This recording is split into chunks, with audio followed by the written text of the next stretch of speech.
विधानसभा चुनाव को लेकर एनडीए में सीट शेयरिंग पर अभी तक खींचातानी चल।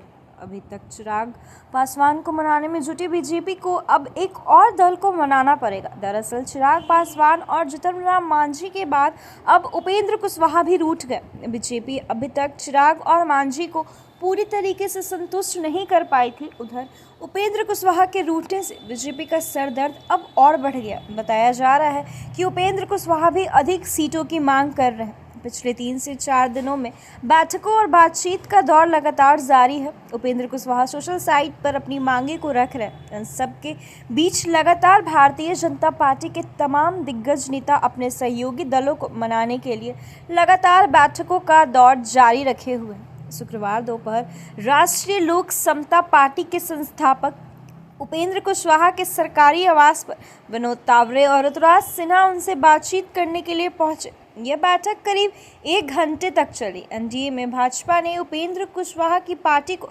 6 सीट ऑफर की, जबकि उनकी मांग 12 सीटों की है। इन्हीं मुद्दों पर विनोद तावरे ने उपेंद्र कुशवाहा से बातचीत की है। आपको बता दें कि मीडिया से बातचीत करने के दौरान विनोद तावरे ने कहा कि सब कुछ ठीक ठाक है। उपेंद्र कुशवाहा से अच्छे से बातचीत हुई है, कोई भी नाराजगी नहीं है। बहुत जल्द ही सीट शेयरिंग की घोषणा कर दी जाएगी। इस दौरान उन्होंने चिराग पासवान और जीतन राम मांझी पर पूछे गए सवाल सुनते हुए कहा कि एनडीए में सब ठीक है, आप लोग चिंता नहीं कीजिए, सब कुछ बहुत जल्द ठीक ही रहेगा। एनडीए में चिराग पासवान ने भारतीय जनता पार्टी के हाई कमान से 35 सीटों की मांग की। चिराग के इस कदम से बीजेपी सख्ते में आ गई है। इसके बाद केंद्रीय मंत्री नित्यानंद राय और बीजेपी प्रभारी धर्मेंद्र प्रधान उन्हें मनाने में जुटे हैं। बीजेपी ने हाई कमान में चिराग को 26 सीटें के साथ भविष्य के कई ऐसे ऑफर दिए हैं जिससे माना जा रहा है कि चिराग पासवान मान गए हैं।